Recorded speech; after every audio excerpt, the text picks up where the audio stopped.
Luar biasa loh ini dari ini kayaknya teolog konstruktif juga nggak mungkin bahas ini kayaknya nggak nyampe kalau kata. Gitu, kita percaya apa, konteks kenapa kita percaya itu. Teologi itu tidak bisa dilakukan di ruang hampa.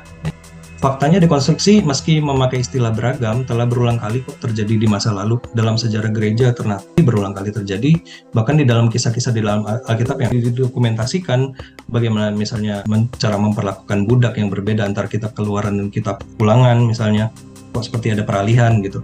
Nah itu kan dekonstruksi sebenarnya. Mengumpamakannya seperti renovasi rumah. Kita nggak mungkin renovasi rumah kalau kita nggak melakukan dekonstruksi atau penghancuran di bagian-bagian sekunder yang nggak penting. Tapi dalam penghancuran itu pun struktur utama nggak mungkin kita rubuhin. Sederhana, sesederhana menemukan pesan teologis dan moralnya dan melihat apa yang jadi bungkusan budayanya. Di mana yang bungkusan budayanya kita bisa ganti, kita bisa reframing, kita bisa sesuaikan. Kalau memang keyakinan ini memang kita yakini karena denominasi kita punya keyakinan yang seperti itu, janganlah kita misalnya memakai misinformasi seolah-olah ini keyakinan kekristenan sejak awal yang historis gitu. Kamu kalau nggak meyakini ini maka kamu udah calon masuk neraka gitu. Atau kalau kamu dekonstruksi artinya kamu kayak si ular gitu. Itu kan narasi-narasi yang berbahaya ya.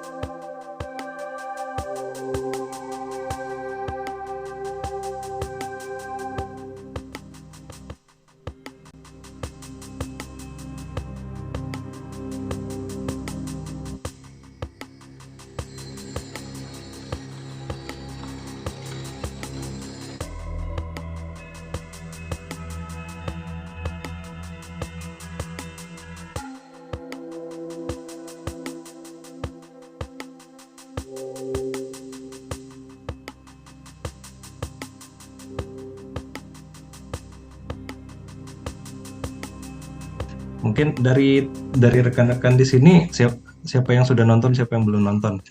Belum, aku nggak Oh, nonton. ini sedikit referensi yang kita akan pakai. Sebagian besar saya sudah pernah share juga di grup. Kalau yang khusus untuk teologi Indaro ini kan Pastor Vinky yang share ya.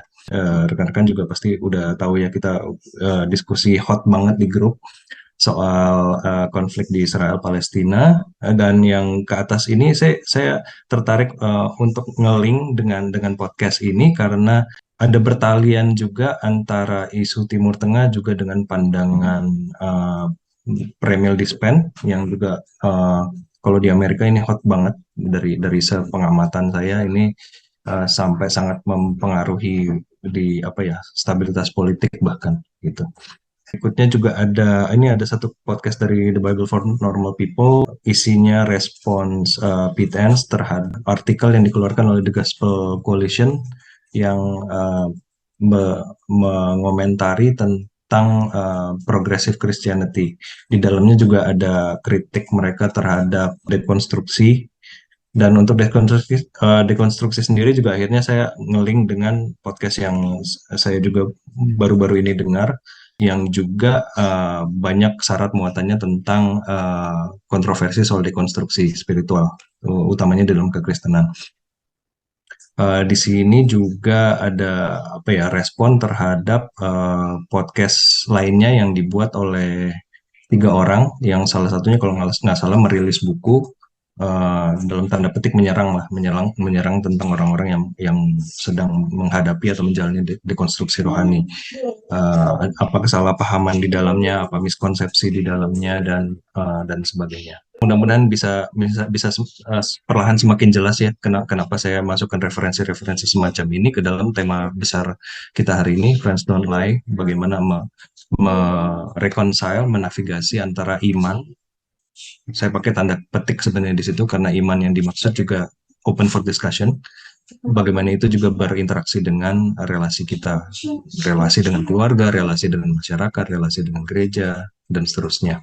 Dan ini referensi berikutnya juga ini yang dari ini ya, komentari dari Craig Kinnar dan juga berbagai masukan dan poin-poin yang sudah saya dan teman-teman pelajari bersama waktu bergabung di RLST. Di sini saya berikan ilustrasi seperti kita menggali, sehingga kita tidak hanya melihat apa yang di permukaan, tapi kita bisa setidaknya mencoba untuk mengenali apa sih yang ada di baliknya. Di dalam sesuatu yang fisik itu pasti underneath, di balik semua itu ada sesuatu yang mistik. Apa yang nampak selalu di dalamnya ada apa yang tersembunyi. Tapi di dalam obrolan kita malam ini, saya juga mau memakai pemikiran yang berikutnya, yaitu di balik teologi teologi kita, di balik apa yang kita hayati tentang Allah dan karyanya, eh, tidak pernah juga bisa terlepas dari konteks. Jadi kalau teologi itu kita percaya apa, konteks kenapa kita percaya itu.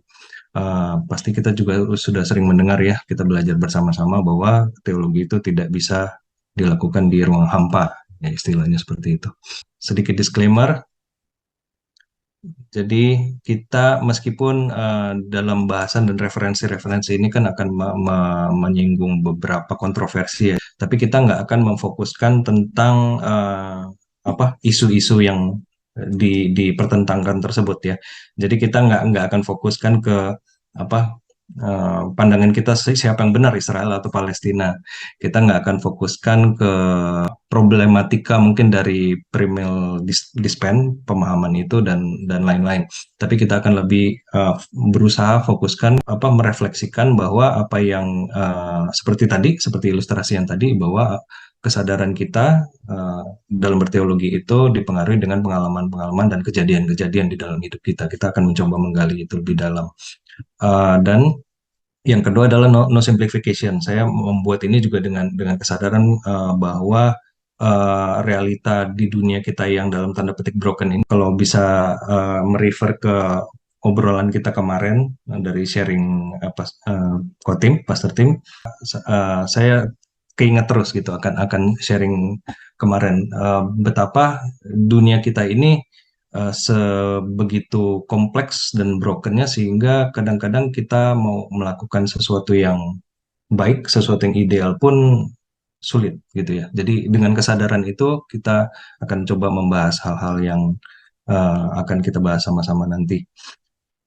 Dan fundamentalisme yang di sini juga saya mau klarifikasi bahwa kan kita juga pernah diskusi ya bahwa sebenarnya kata ini sendiri bukan konotasinya nggak negatif sebenarnya. Dan justru itulah yang kita tidak akan memaknai kata ini nanti yang akan dipakai berulang kali bukan menyasar kepada tindakan untuk konservasi terhadap nilai-nilai yang luhur terhadap iman Kristiani. Itu we are all for that, kita mendukung itu. Tapi yang kita akan maksudkan di sini adalah komunitas dan pemikiran tertentu yang sangat eksklusivis, sangat ineran dalam dan literalis dalam memaknai teks yang sangat beragam ya. Jadi alur pembahasannya saya ambil inspirasinya dari serial ini Stranger Things dan tagline ini yang terus nyantol di kepala saya, Friends Don't Lie, Friends Don't Lie.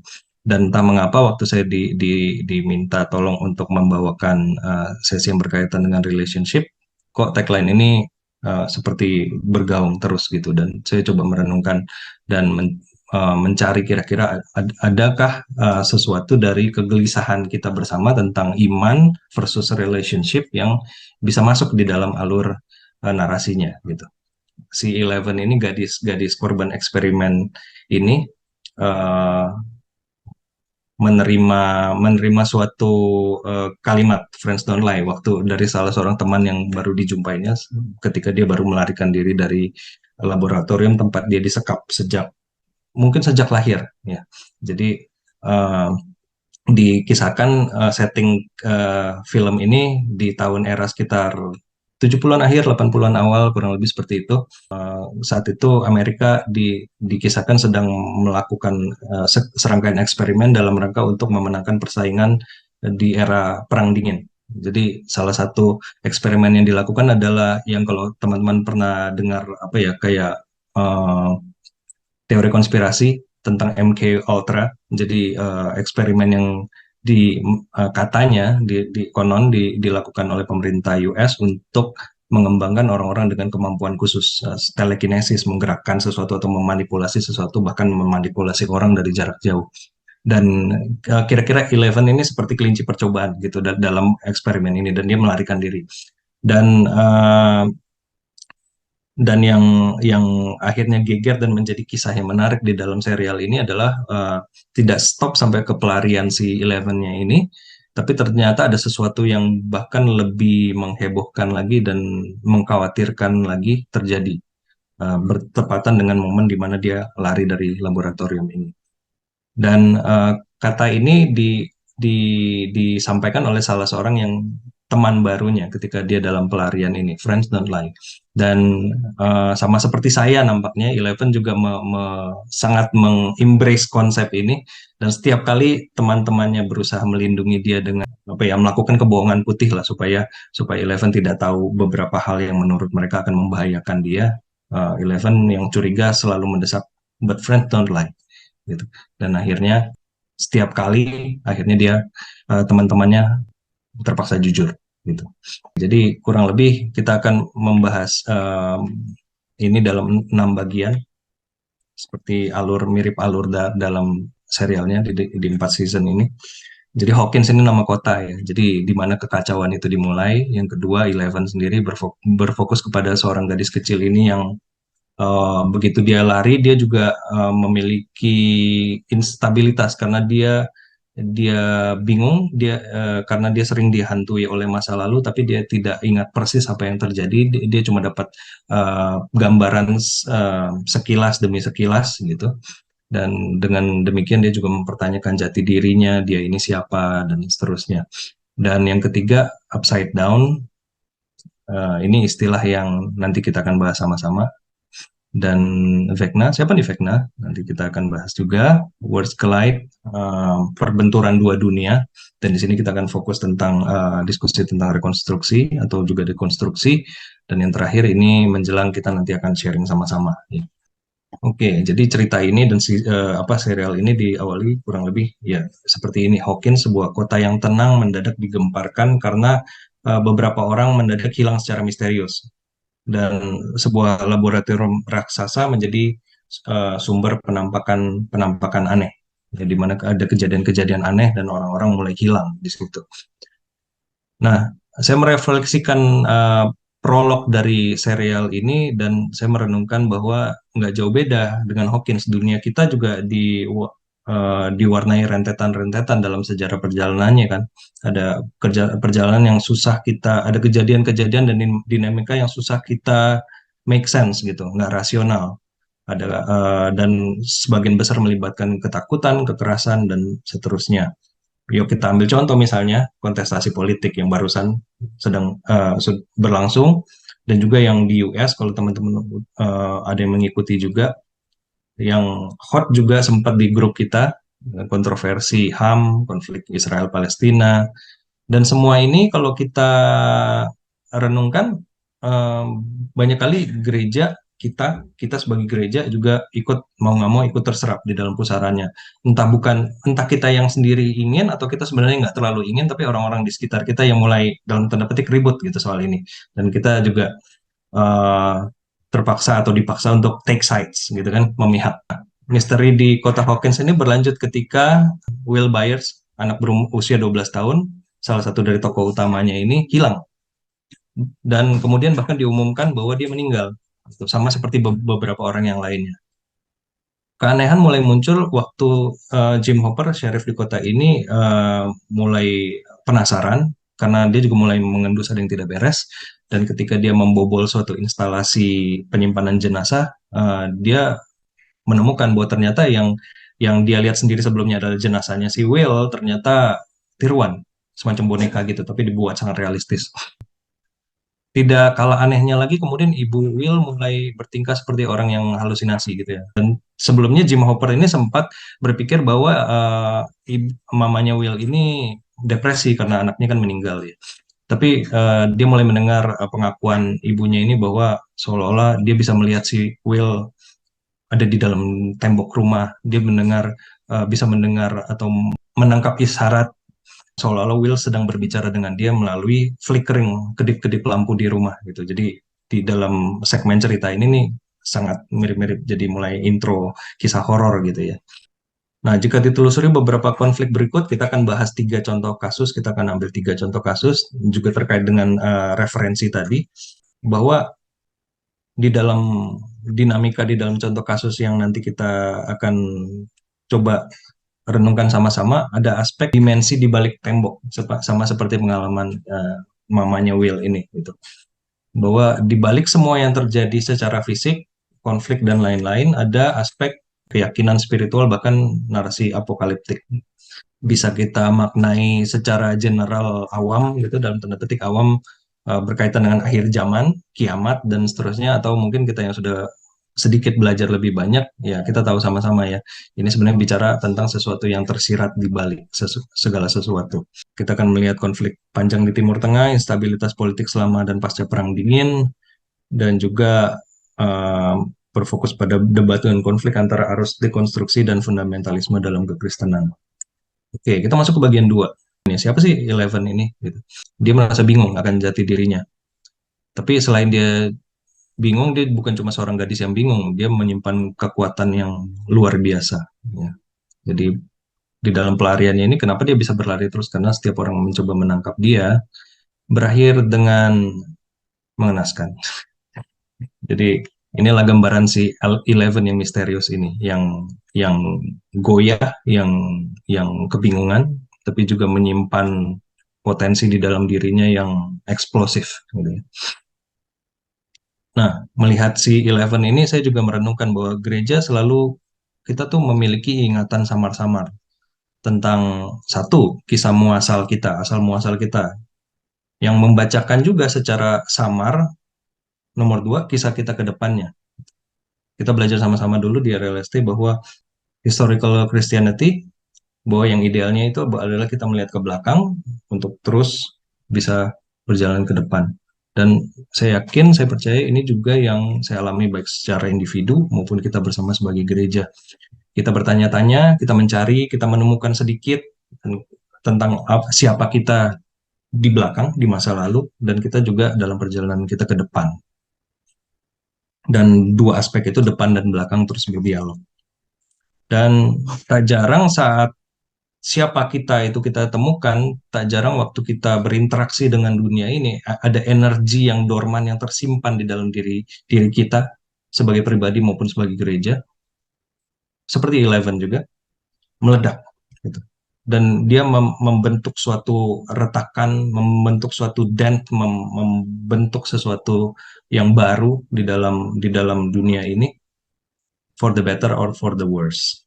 Oke, dengan ilustrasi penggalian ekskavasi tadi, kita coba membahas contoh kasus yang pertama. Saya lebih fokuskan ini ke referensi yang Dan Koch tadi ya, yang tentang American Spirituality and Times ya. Nah, di permukaan kita mungkin sering mendengar tentang konflik Timur Tengah, udah sering banget lah. Instabilitas politik, dan yang saya maksud di sini di mana saja secara globally, di Indonesia bisa, di US, ataupun di mana saja. Dan yang baru-baru ini kita lewati, hoax terkait COVID-19. Ya. Vaksinnya ada chip dan lain-lain ya. Pasti teman-teman pernah dengar juga. Nah, kalau kita menggali sedikit saja, kita akan menemukan bahwa di permukaan yang terjadi adalah konsep pertentangan antara konsep premillennial dispensasionalisme. Di sini saya nggak akan terlalu berpanjang lebar karena kita semua juga sudah cukup belajar a portion of this. Ya. Kalau kita gali lebih dalam lagi premillennial dispen itu apa, kita pasti akan ketemu sama sosok Darby yang dianggap sebagai bapak dari premillennial dispen modern. Dan ini timelinenya saya coba berusaha serunut mungkin. Dan kemudian ada figur yang namanya C.I. Scofield, dan dia juga terkenal dengan Scofield Reference Bible. Dan Scofield dikenal menubuatkan atau memprediksi kelahiran kembali bangsa Israel, the revival of Israel, modern Israel. Dan salah satu yang membuat Scofield dan akhirnya Darby terkenal adalah bahwa pada 1948 prediksi ini terjadi. Ya, seperti pernah di-mention juga dan kita diskusikan cukup seru ya sama Kotim di grup gitu.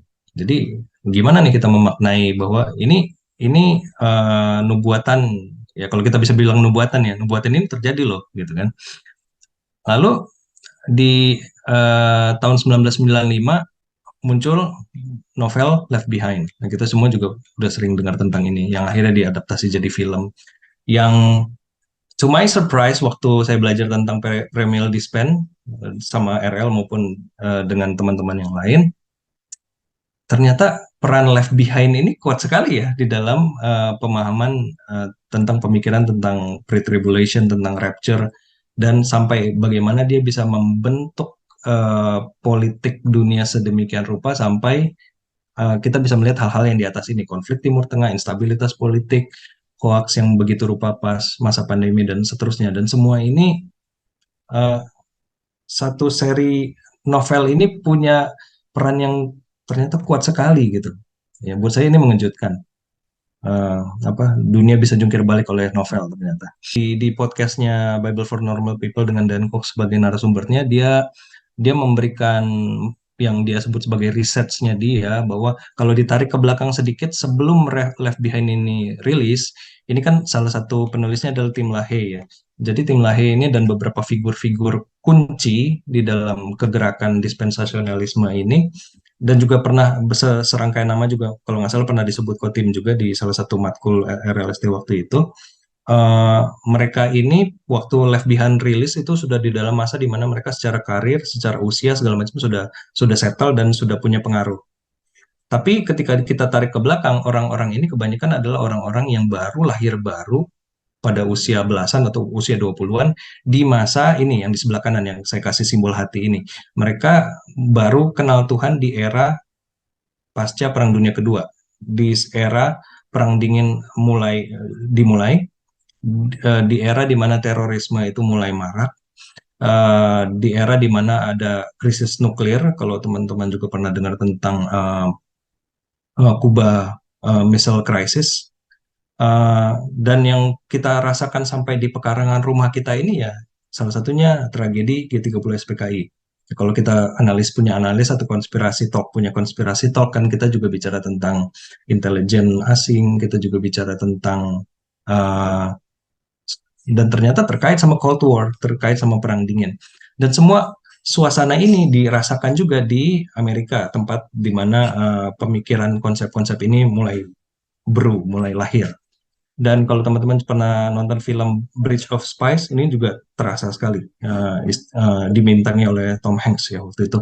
Jadi ketika dia membela seorang tawanan yang dituduh sebagai mata-mata Uni Soviet, dia sendiri yang sebenarnya nggak ada hubungannya sama Soviet, begitu bisa dimusuhi oleh uh, tetangganya, oleh lingkungan sekitarnya sebagai pembela si komunis.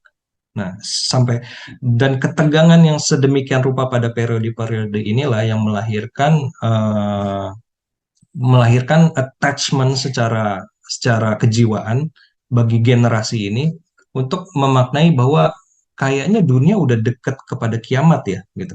Sehingga narasi-narasi tentang membaca kitab Wahyu, meskipun akhirnya membacanya juga tidak secara ideal lah ya, secara keilmuan, akhirnya itu tetap mereka peluk, tetap mereka yakini gitu. Makanya saya kasih simbol hati. Saya coba memberi di mana dari timeline ini yang membuat teologi ini jadi begitu kuat di hati mereka, karena begitu konteks yang terjadi dan membangunnya pada saat itu sangat emosional buat mereka. Jadi kan sesuatu itu kan pasti akan kuat sekali dengan diri kita, akan kuat sekali di dalam keyakinan kita ketika itu menjadi personal kan buat kita ya. Entah itu sesuatu yang berkesan positif atau mungkin negatif seperti ancaman dan sebagainya. Oke, itu sedikit skematik tentang kasus yang pertama. Nah, kasus yang kedua, saya lebih menumpukannya pada pembahasan dari Dr. Gary Birch waktu itu ya, yang di Theology in the Raw. Kalau di permukaan, sekarang kita bicara tentang hal yang sebenarnya mirip dengan kasus yang pertama. Di sini juga ada konflik tentang Timur Tengah, tapi Dr. Birch waktu itu lebih menekankan kepada Christian Zionism, yaitu kegerakan yang lebih terkonsentrat di Amerika, di mana kaum evangelical itu sangat meyakini aspek tertentu dari premill dispen yang akhirnya membuat mereka memiliki kecenderungan yang sangat untuk berpihak secara eksesif terhadap pendirian negara Israel modern.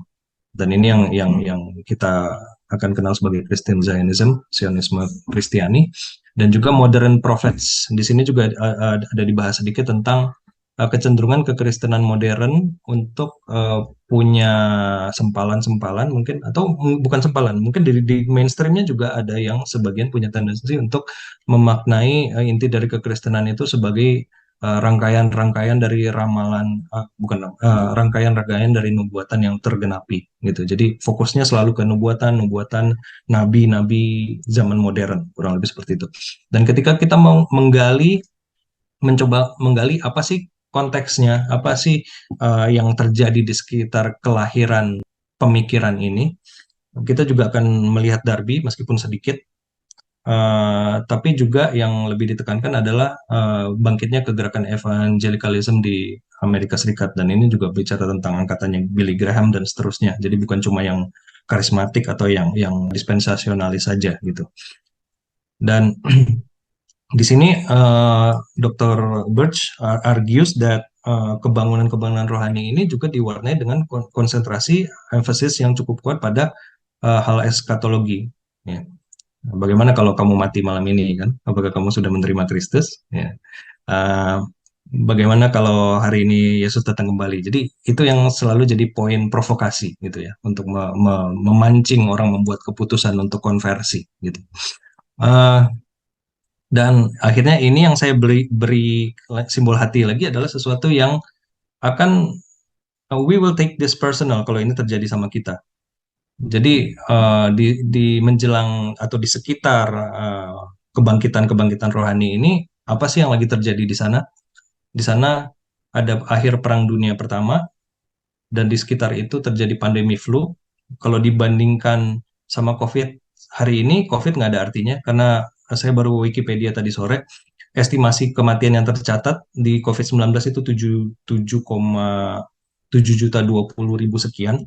Tapi di pandemi flu tahun 1918 ini yang juga dikenal sebagai Spanish flu, estimasi kematian korban meninggal itu 50-100 juta orang. Dr. Birch memakai estimasi tengah kayaknya, waktu saya dengar dia sebut 75 juta. Jadi diambil tengah-tengahnya. Jadi ini bayangkan kalau begitu banyak orang di sekitar kita meninggal, dan ini angka kematian yang banyak, memang katanya wabah ini kan dimulai di Kansas, di Amerika. Dan akhirnya menyebar ke seluruh Eropa juga mungkin karena travel ya. Tapi banyaknya di sana gitu. Dan bayangkan sebegitu banyak orang meninggal di sekitar kita, dan kita juga baru habis perang, habis itu juga resesi besar, resesi keuangan besar di sana. Jadi itu secara personal, secara mental, secara kejiwaan diyakini membuat mereka mencari sesuatu di dalam culture mereka yang memang sudah dominannya Kristen ya, budaya mereka, di mana dari aspek kerohanian mereka yang membuat mereka bisa berpegang untuk membuat mereka mampu untuk bertahan melewati krisis ini. Dan salah satunya yang diargi oleh Dr. Birch adalah aspek dari keyakinan Kristiani bahwa apa yang Tuhan sudah janjikan pasti akan tergenapi. Nah, dari situlah nampaknya ada link dari penggenapan janji Tuhan dengan ekspektasi mereka akan nubuat-nubuat. Jadi akhirnya ini somehow beririsan dengan premill dispen, meskipun mungkin kerumunan yang dibahas oleh Dr. Birch di case yang kedua ini nggak semuanya dispensasionalis orang-orangnya gitu ya. Tapi akhirnya pengharapan dan struggle mereka ini juga yang melahirkan apa yang kita lihat di permukaan ini gitu. Kecenderungan tendensi mereka untuk ambil bagian dalam hal-hal ini yang di atas ini. Oke, yang ketiga adalah kasus ketiga adalah evangelical attack on the construction. Ini yang mungkin yang paling modern gitu. Dan mungkin juga bukan cuma di Amerika, kita sendiri juga ngalamin di sini ya. Mungkin dari teman-teman juga ada yang sudah banyak berbagi cerita soal ini. Bagaimana pernah mengalami satu dua kejadian di dalam kehidupan sehingga membuat kita mempertanyakan lagi poin-poin di dalam keyakinan-keyakinan Kristiani kita. dan membuat kita jadi lebih kritis tentang teks gitu. Bukan selalu kita meragukan teks, tapi kita mempertanyakan kembali, benarkah saya memahaminya demikian, benarkah gereja saya memahaminya demikian. Dan inilah yang terjadi, bahwa gelombang, ya menurut beberapa sumber, masa-masa ini juga angka orang-orang dari gereja yang evangelical ini exit exit jumlah exitnya tuh makin banyak. Banyak yang keluar, banyak yang pindah, banyak yang jadi ateis dan lain-lain. Dan nampaknya uh, ada upaya dari pihak mereka untuk uh, mungkin bertahan, mungkin menyerang. Saya juga kurang kurang begitu memahami secara sempurna ya. Tapi di sini saya ambil, makanya referensinya dari kali ini agak banyak. Jadi dari bukan cuma satu podcast penekanannya, tapi dari beberapa pembahasan, salah satunya di dalam Bible for Normal People juga saya mengambil cukup banyak dari eksposisinya Jared Byas waktu dia membuat 3 seri episode masalah the Making of Modern Mindset. Di situ dia argue salah satunya bahwa kekristenan tipikal yang memaksakan suatu kepastian gitu, memaksakan bahwa pemahaman akan kebenaran di dalam Alkitab itu harus sedemikian, dan ini harus pasti segala macam. Dan kecenderungan-kecenderungan seperti itu adalah sebenarnya bukan tidak dimiliki oleh gereja-gereja sejak awal gitu. Jadi itu pun merupakan kecenderungan dari gerakan modernisme. Saya yakin teman-teman juga mungkin udah pernah dapat ini ya, waktu kita sama-sama di RL kalau nggak salah waktu itu, sesinya Pastor Vinky, diceritakan juga kan tentang modernisme, postmodernisme, dan dekonstruksi ini merupakan kritik terhadap modernisme. Di permukaan ketika evangelikalisme ini uh, menyerang orang-orang yang sedang mengalami dekonstruksi rohani, yang terjadi adalah pengucilan atau hujatan, cancel culture. Apa bedanya? Kalau pengucilan, hujatan ya mungkin masih masih berupa ya pengucilan gitu. Tapi kalau cancel culture sudah mempengaruhi sampai ke penghidupannya. Ada dosen-dosen, ada rohaniwan-rohaniwan yang sampai harus keluar keluar dari komunitas atau lembaga tempat dia melayani, which is itu bukan cuma pelayanan tapi juga penghidupan. Nah, ini yang saya masukkan ke dalam fenomena cancel culture-nya. Jadi sebenarnya kalau kalau dari kubunya fundamentalis itu mengatakan bahwa sekarang kalau kita meyakini kebenaran yang alkitabiah, maka cancel culture yang menyerang kita. Kita jadi nggak diundang ke seminar ini, semua kontrak kita dibatalkan semacam.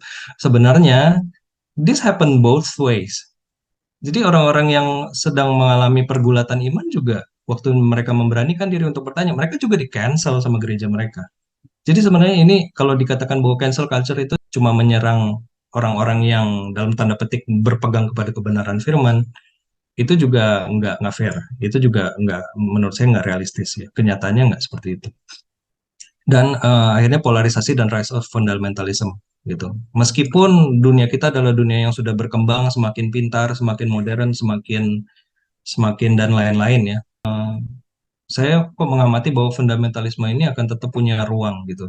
Dimana ketika orang-orang tidak tidak dibiasakan untuk beriman secara rasional. Dan waktu kita gali di dalamnya, ada apa sih di dalam postur mereka ini yang sangat gelisah dan sangat menyerang? Ada apa? Modernisme yang berkembang sebenarnya, yang setelah pasca era pencerahan, bahwa hal yang disebut historis itu yang benar, yang akurat, yang harus adalah sesuatu yang secara kognitif itu bisa dipahami dengan benar. Dan itu juga akhirnya merasuk ke dalam bagaimana kita menginterpretasi terhadap merasuk kepada hermeneutika akan teks. Part 3 kita bicara tentang upside down. Sebenarnya upside down itu adalah nama yang, jadi waktu Eleven itu melarikan diri dari laboratorium rahasia tadi, jadi dia melepaskan sejumlah besar kekuatan yang membuat retakan, bukan cuma retakan di bangunan laboratorium, tapi ternyata retakan di dalam, ya istilahnya kalau science fiction itu space time continuum. Jadi pecah gitu, jadi terbuka pintu dimensi gitu. Jadi mulailah aneh itu terjadi karena ketika retakan itu mulai terbuka lebar, banyak entitas-entitas aneh dari balik sana yang masuk ke sini. Dan ketika kegemparan, orang hilang, dan misteri-misteri pembunuhan ini mulai terjadi, empat sahabat ini yang gambarnya saya pampangkan di sini, mereka berusaha memutar otak. Kebetulan mereka ini penggemar Dungeons and Dragons. Jadi mereka suka main main Dungeons and Dragons, dan Will, salah satu yang tadi yang bocah yang hilang itu salah satu dari keempat ini. Dan bisa dibayangkan bagaimana mereka akhirnya memutar otak mereka untuk bisa menyelamatkan Will. Dan ketika mereka mendengar dari mamanya Will bahwa Will masih hidup, meskipun penjelasannya terdengar gila, tapi mereka tetap berusaha memaknai itu somehow dengan apa yang mereka paham tentang permainan Dungeons and Dragons yang mereka sukai. Dan juga kebetulan mereka ini juga nerds, mereka kutu buku semua, jadi mereka sangat ngerti fisika, elektronika, dan lain-lain dibandingkan anak-anak seumurnya. Jadi dengan keilmuan mereka, dengan apa yang mereka punya, mereka mencoba menginterpretasi sebenarnya apa sih yang terjadi nih di Hawkins, di kota kami. Dan dengan interpretasi itulah mereka akhirnya dapat menyelesaikan banyak masalah dan akhirnya menyelamatkan Will. Nah, dari situ, dari kisah ini saya berefleksi dan saya meminjam dua statement ini. Yang satu dari Pete Enns tentang Allah, kita mencoba mengucapkan sebenarnya apa yang sebenarnya tidak bisa atau tidak terucapkan. Dan John Dominic Crossan mengatakan Injil adalah kabar baik. Kabar itu fakta, tapi baik itu adalah interpretasi. Nah, dari sini kita mau coba merenungkan bahwa penafsiran itu sebenarnya tidak pernah sekedar penafsiran. Tidak ada yang namanya itu cuma penafsiran. Tapi kita mungkin sudah mengalami sama-sama bahwa penafsiran itu punya kekuatan yang besar dan juga punya konsekuensi yang besar. Mungkin kita bisa berefleksi dari tiga contoh kasus yang tadi kita saksikan sama-sama. Saya coba teruskan. Serupa para remaja Hawkins yang tadi mencoba memahami misteri yang menyelimuti dan bahaya yang mengancam keluarga mereka, interpretasi dan dinamika prosesnya dalam gereja pun nampaknya telah melahirkan banyak kebaikan yang mendekatkan kita kepada Allah yang adalah misteri itu. Saya pinjam perkataannya Kallistos Ward. Interpretation is powerful. Dari penganiayaan jemaat perdana, dari pertikaian, perdebatan, konsili, skisma, perpecahan, reformasi, gelombang kegerakan rohani, gereja bergerak dalam pengetahuan yang semakin bertambah dalam menghadapi berbagai masalah dunia dan masalah umat manusia. Ini positifnya. Penghargaan HAM, kesetaraan, penghapusan perbudakan, ragam pemikiran yang mendorong kemajuan politik, sains, dan lain-lain. Ini buah manis yang kita bisa cicipi dari the power of interpretation. Nah, kita masuk ke bagian keempat. Tapi, di balik semua kebaikan dari interpretasi itu, di dalam kisah Stranger Things muncullah seorang karakter yang menakutkan, yang dinamai Vecna. Jadi yang memberi nama Vecna ini juga adalah empat sahabat tadi. Dari permainan Dungeons and Dragons dipinjam satu tokoh yang memiliki karakteristik kekuatan dan sebagainya yang mirip dengan bagaimana karakter mengerikan ini beroperasi. Vecna ini keunikan sekaligus kengeriannya adalah dia bisa memanfaatkan memori dan rasa bersalah dari korbannya. Dan kemudian dengan itu dia mulai mengendalikan dari jarak jauh dan dia menghabisi korbannya secara mengenaskan. Sambil setiap pembunuhan itu terjadi, celah antar dimensi itu makin diperlebar. Dan kemudian empat sahabat ini baru menemukan, ternyata motifnya dia itu untuk melakukan ini. Dia mau buka celahnya sehingga seluruh mereka bisa masuk ke dunia kita. Nah, sayangnya interpretasi itu punya seperti pisau bermata dua gitu. Interpretasi dipakai oleh teman-teman Will tadi untuk menyelamatkan, tapi oleh ilmuwan yang menjadikan Eleven sebagai kelinci percobaan ini dalam rangka upaya mereka untuk bersaing dengan Uni Soviet kala itu, mereka malah melahirkan di Upside Down yang pecah dan bocor masuk ke dunia kita. Dan tragedi-tragedi ini mulai terjadi. Saya merenungkan bahwa kerap kali interpretasi buruk juga di dalam dunia kita dan kehidupan kekristenan kita bisa kita deteksi seperti ini. Bad theology itu bukan cuma bad in itself secara konsep, tapi kita langsung bisa mengenalinya dengan buahnya, seperti kata Firman juga kan. Ketika interpretasi itu malah mengerjakan kerusakan dalam tenunan alam dan kebersamaan hidup manusia, yang sebenarnya Allah sudah ciptakan dalam kasih, maka kita bisa mengenali bahwa interpretasi yang buruk sedang diaplikasikan. Interpretasi yang sedianya mendekatkan yang jauh ternyata juga mampu membuka dimensi menakutkan di mana pengalaman rohani dan iman akan yang nanti dan di sana justru dapat merenggut kita dari kini dan di sini. Aku, keimanan yang personal, kesalehan yang eksklusif, akhirnya mengalahkan dia dan kita, ya, merobek tenunan kebersamaan. Maka part kelima ini take saya dari akhir dari 4 season itu adalah ketika salah satu adegan pemungkas serial ini penutup adalah justru menampilkan bagaimana gerbang itu bukannya tertutup dan semua aman, tapi justru gerbang itu jebol sepenuhnya dan terbuka. Dan di upside down yang ini akhirnya masuk benar-benar ke dalam dunia kita.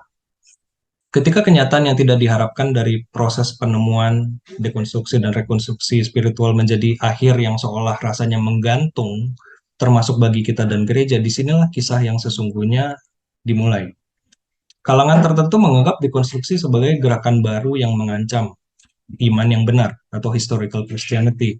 Faktanya adalah dekonstruksi nggak punya gerakan, nggak punya leader, nggak punya agenda, gitu. Karena pada faktanya dekonstruksi terjadi secara spontan. Saya ambil poin ketiganya dulu. Itu udah keniscayaan.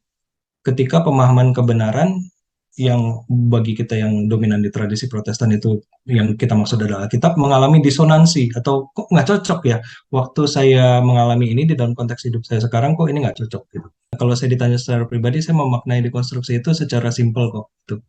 Saya akan mengumpamakannya seperti renovasi rumah. Kita nggak mungkin renovasi rumah kalau kita nggak melakukan dekonstruksi atau penghancuran di bagian-bagian sekunder yang nggak penting. Tapi dalam penghancuran itu pun struktur utama, kolom-kolom utama nggak mungkin kita rubuhin, gitu. Dan dalam hal ini akhirnya saya juga meminjam apa yang barusan saja kita simak sama-sama khotbah dari Pastor Chandra dalam Eros dan Asmara Loka, bahwa dekonstruksi itu sederhana, meskipun kadang tidak sederhana. Sesederhana menemukan pesan teologis dan moralnya dan melihat apa yang jadi bungkusan budayanya. Di mana yang bungkusan budayanya kita bisa ganti, kita bisa reframing, kita bisa sesuaikan. Faktanya dekonstruksi meski memakai istilah beragam telah berulang kali kok terjadi di masa lalu dalam sejarah gereja sering terjadi, berulang kali terjadi, bahkan di dalam kisah-kisah di dalam Alkitab yang akhirnya didokumentasikan bagaimana misalnya cara memperlakukan budak yang berbeda antara kitab Keluaran dan kitab Ulangan misalnya, kok seperti ada peralihan gitu. Nah itu kan dekonstruksi sebenarnya. Ketika iman berusaha melintas dan menyintas fata morgana validasi dan adiksi kebenaran yang harus murni dan pasti, justru iman itu sebenarnya dilahirkan kembali. Katakanlah ini harapan yang naif bahwa friends don't lie. Kenyataannya friends do lie, even our loved ones lie. Yakub menipu Ishak, Delila menjebak Simpson, Yudas mengkhianati Yesus demi uang, ideologi, atau keduanya. Semua ini terjadi di dalam dunianya Tuhan. Jarang sekali orang dewasa menutupi dan memanipulasi data atas argumen yang lemah. Buat kebaikan kok, this is for the greater good, ya kan? Faktanya penyesatan dijustifikasi untuk berbagai kepentingan dan kebaikan. Bahkan pesan kata evangelion yang adalah kabar baik, yang adalah Injil itu sendiri kan dipinjam dari kata kabar baik yang merayakan kelahiran Kaisar Agustus gitu. Kabar baik versinya Roma. Jadi sebenarnya sudah bukan hal yang mengejutkan bahwa dunia ini punya konsep-konsep kabar baiknya sendiri, dan dengan itu seringkali terjadi misinformasi dan penutupan informasi, terjadi kebohongan. Friends do lie. Tapi justru dalam distopia ini saya kok yakin ya bahwa Yesus ketika dia mengucapkan sabda bahagia, ketika dia memperingatkan tentang jangan sampai kamu menyesatkan anak-anak, ketika dia mengutarakan hal-hal seperti ini, dia sedang mengimajinasikan sesuatu utopia untuk melawan distopia ini yang terjadi di dunia kita sekarang. Nah, ini tentang siapa yang terbesar di dalam kerajaan surga. Di sini disebutkan anak-anak, bicara tentang kepolosan, tentang transparansi, tentang kejujuran, tentang kesesatan. Lalu Lukas juga, ini sabda bahagia ya, berbahagialah kamu jika, ini Kotim kan sangat suka yang motif ini. Gitu. Kalau kamu menderita, selamat, bagus. Tapi saya yakin itu juga di dalamnya juga ada pesan di mana Yesus mengajak kita untuk yuk bermimpi bersama. kita punya imajinasi yang utopis gitu tentang bagaimana dunia ini nanti akan seperti apa ketika kerajaan Allah itu penuh. Akhirnya saya mau mengutip dua ayat ini. Aku tidak menyebut kamu lagi hamba, sebab hamba tidak tahu apa yang diperbuat oleh tuannya, tetapi aku menyebut kamu sahabat karena aku telah memberitahukan kepada kamu segala sesuatu yang telah kudengar dari Bapakku. Efesus 4 ayat 15. Tetapi dengan teguh berpegang kepada kebenaran di dalam kasih, kita bertumbuh di dalam segala hal ke arah Dia, Kristus yang adalah kepala. Dan meskipun ini sering juga dipakai sebagai proof text untuk mengatakan kalau saya menyampaikan kebenaran kepadamu, meskipun saya rese nggak apa-apa ya, karena saya kan motifnya baik untuk menyelamatkan kamu. Tapi di dalam kajian yang lainnya juga kata kebenaran ini kan juga punya makna relasional ya. Jadi sebenarnya ini juga bicara tentang baiklah kita ketika kita memperkatakan kebenaran, memperlakukan semua orang di dalam kebenaran, itu juga bicara tentang kita berusaha yuk transparan. Kita berusaha yuk mendialogkan iman kita secara transparan, sebisa mungkin bebas dari kepentingan gitu. Kalau memang keyakinan ini memang kita yakini karena denominasi kita punya keyakinan yang seperti itu, janganlah kita misalnya memakai misinformasi seolah-olah menarasikan bahwa ini keyakinan kekristenan sejak awal yang historis gitu. Kamu kalau nggak meyakini ini maka kamu udah calon masuk neraka gitu. Atau kalau kamu meragukan kebenaran firman Tuhan, ingat tuh kejadian 3 tuh. Itu kan kayak ular yang membuat Hawa meragukan Allah gitu. Jadi kalau kamu dekonstruksi artinya kamu kayak si ular gitu. Itu kan narasi-narasi yang berbahaya ya gitu. Jadi inilah yang mungkin akan coba saya speak against di dalam dua kutipan ini. Dan akhirnya menjadi ini opini saya pribadi, makanya saya kasih highlight. Ini teman-teman boleh boleh kontra ini, boleh kita diskusikan. Menurut saya persahabatan itu menjadi model relasi yang ditawarkan oleh Kristus. Persahabatan di underline. Dalam persahabatan sejati ada kejujuran, ada kerentanan, ada keberanian yang mengambil resiko. Karena kita akan membiarkan diri kita rentan karena kita mengasihi. Oke, ini mungkin proposal, usulan gitu. Jadi mendasarkan eh, mungkin ada baiknya kita mencoba mendasarkan spiritualitas dan teologi gereja pada semangat pembelajaran dan keterbukaan informasi. Ini yang saya look up banget dari RL ekosistem. Makanya saya benar-benar jadi hardline fans uh, sampai sekarang gitu. Karena inilah yang saya rasa kita coba lakukan bersama. Alih-alih memanipulasi emosional, secara emosional, penyalahgunaan mistisisme dan kapitalisasi simbolisasi, diharapkan kita dapat mendamaikan iman dengan peradaban. Kita belajar dari saudara-saudara kita yang Yahudi rabbinik. Ini juga kalau nggak salah kita pernah diskusikan di grup ya. Bagaimana sih kita memvisikan, mengimajinasikan bahwa suatu saat gereja itu bukan mimbar di mana orang top down, di mana orang cuma bicara satu arah, di mana kalau dia sudah menarasikan sesuatu yang tidak sincere ya, ya kamu nggak bisa mendiskusikannya karena ini udah sarah, ini ajaran dari atas dari mimbar cut ke bawah gitu. Tapi bisa nggak sih kita mengimajinasikan bahwa setting seperti di sinagoga di mana rabi itu saling saling berdiskusi, saling berdebat tentang apa yang teks katakan gitu. Dan saya rasakan meskipun di sini ya masih berbeda, tapi RL somehow in a way bergerak ke arah sana.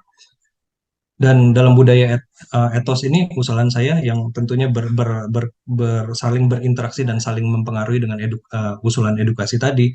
Sebelum gereja mengharapkan kita bisa berimpact positif, diterimanya nilai-nilai Kristiani di dalam budaya kita lokal maupun global, gereja perlu berefleksi, redefinisi budaya kita sendiri gitu. Apakah budaya kita tuh udah ideal gitu? Apakah kita memikirkan dan mengupayakan reformasi dalam memaknai dan menjalankan liturgi. Dan ini akhirnya kembali lagi kepada liturgi sehari-hari, reformasi liturgi. Oke, jadi penutupnya adalah penggalan kedua dari intro publikasi sharing kita malam ini ya. Bagaimana gereja dipanggil sebagai kota yang di atas bukit dan cerminan sang kasih seharusnya menavigasi keyakinan dan keterhubungan. Yuk saatnya kita bicara Friends Not Life. Oke, jadi ini sharing question kita, boleh dijawab per poin, tapi menurut saya ini sebenarnya jadi satu kesatuan. Kalau kita runut, ini bisa jadi satu benang merah gitu, jadi satu kisah yang kita bisa saling bagikan sama-sama. Pertanyaannya adalah, bagaimana Anda menggambarkan konstruksi teologis Anda di masa lalu? Jadi sebelum ini apa sih yang kita yakini, entah itu tentang kemakmuran, berkat, eskatologi, tentang akhir zaman, tentang keselamatan, atau mau campur-campur terserah gitu. Dan apa sih yang membentuk, kenapa bisa memahaminya seperti itu? Ada kejadian-kejadian yang signifikan nggak yang khusus di dalam kehidupan kita, kejadian-kejadian yang memicu itu gitu. Kemudian apa yang terjadi kemudian? Ada sesuatu yang berubahkah? Ada kejadian lain kah? Sehingga poin terakhir, sehingga itu membentuk menjadi teologi kita yang hari ini. Bagaimana kita menghayati kebenaran, bagaimana yang dulu, apa yang menyebabkannya, terus apa yang terjadi, dan kejadian itu merubah teologi kita hari ini menjadi seperti apa. Mungkin itu yang bisa kita bagikan sama-sama.